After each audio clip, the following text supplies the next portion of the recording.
Dear Madam, dear Sir, my name is Charles Moulton, and I will start by showing you this light. You see how it shines?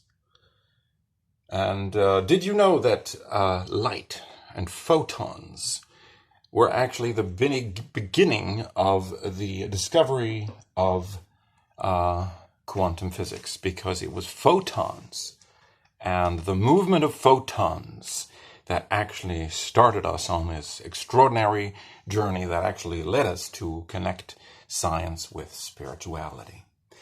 In the last 100 years, people have discovered that we are 99.9999999% empty space, and the rest of the universe vibrates. So this wine glass, my head, my fingers, these books,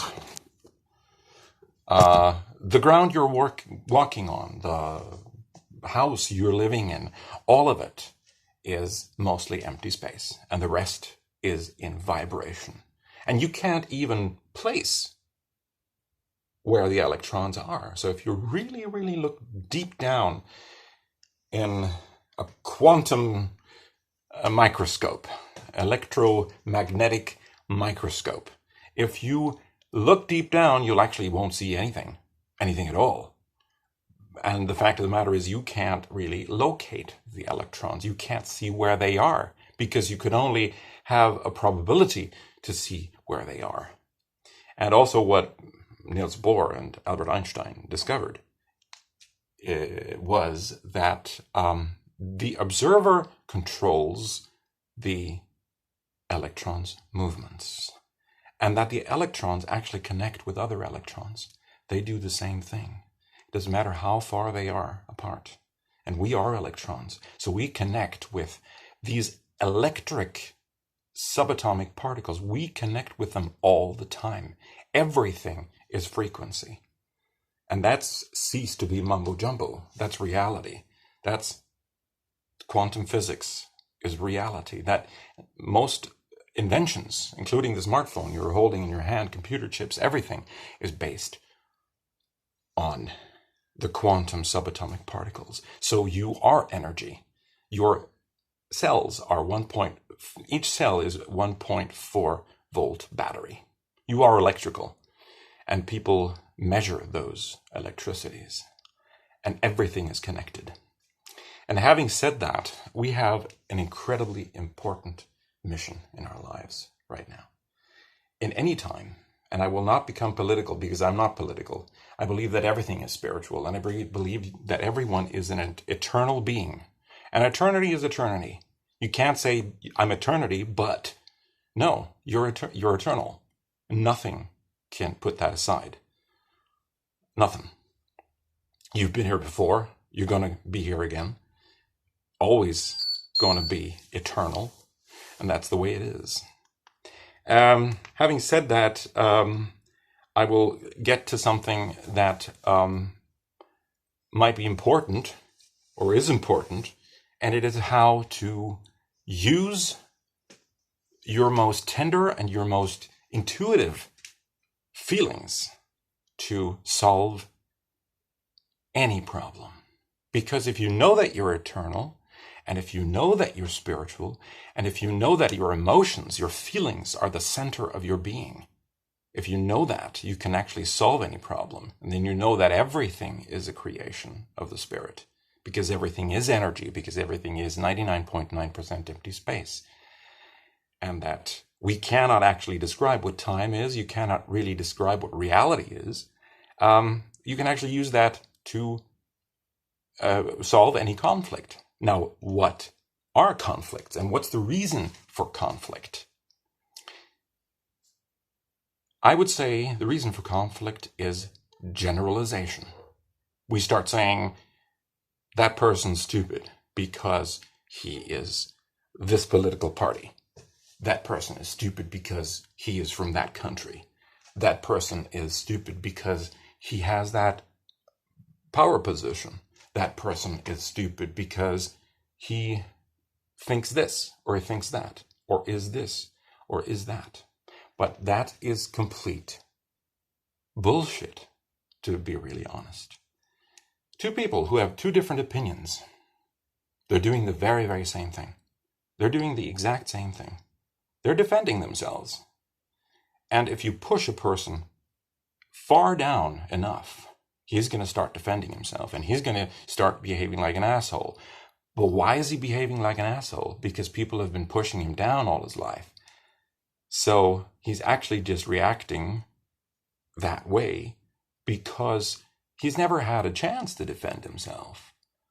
So actually, he's, through his circumstances or his social surroundings or people, treating him badly, he's actually being forced to become an asshole. So the best thing you can do is to try to remain calm and try to be nice. I'll give you a very, very, very, very, very exaggerated example. Adolf Hitler was afraid of the dentist. He was shit scared of the dentist. So the dentist had to drill in 8 sessions to remove a bad tooth. This guy that had killed millions of people, he was afraid of the dentist. But he never killed him personally. He never even visited a concentration camp in his entire life. He never, ever visited a concentration camp. He ordered people to go there. He ordered people to build them. But why did he do that? Maybe because of the Jewish art boss who flunked him in art school. Maybe. So the best thing you can do is to regard someone not for their political party, not for the way they think, not for their stature, not for their gender. Regard them or not judge them, but see them as an individual. And it doesn't matter if you're a president, if you're a king, if you're a queen, if you're the boss of an international company, if you're an astronaut, if you're a baker in the corner or the bum on the street, or if you're the most beautiful woman on the planet, or if you're an ugly son of a bitch. It really doesn't matter. It really does not matter. Because what matters are your emotions and your emotional truth and who you are inside and what you stand for. And are you honest? The thing is, if we're honest to ourselves, if we're honest to what we are, if we're honest why we say things, if we're honest about what we want and why, and what has led us to this point in our lives, if we're honest about being in the moment, living in the moment, just being, just existing, being happy for what we have, then we've made a huge, big difference in our lives, in any life, which leads me to the utmost respect that I have for women. Women, in my view, are the cornerstone of society. We were all born by women. We were all nurtured by women. Our mothers cooked for us. Our mothers sang us good night songs. Our mothers took us to the doctor when we were sick. Our mothers gave us our goodnight kiss. Our mothers took care of us. Mothers rock, and women rock. And if we say that a woman explodes sometimes when she gets mad, it's just because she has righteous indignation. And it's very Christian to actually look beyond that, because somebody has to remain calm. Somebody has to be the cornerstone. And in that sense, I'm a Victorian gentleman. Maybe it's because I was a Victorian gentleman in my earlier life. And the fact is that if we are able to be gentlemen and really respect women, we are respecting the female characteristics in ourselves, which is art, creativity, love, literature, ballet, skills, peace treaties, all these wonderful things. Then we're respecting the tender and the, intuitive parts of ourselves. And those are non-corporeal things. Those are not things that have body parts. So the female characteristics are actually completely invisible, but they're there. They're energies. And, like my angels always tell me, feelings are places. You can really touch them. So don't be afraid to actually admire those female characteristics. When you see a beautiful woman, you don't have to get sexual about it. That's not sexual. It's an energy. Be overcome by that, and at a distance, let that energy fill you up with artistic creativity. And this is to all the women out there. Be proud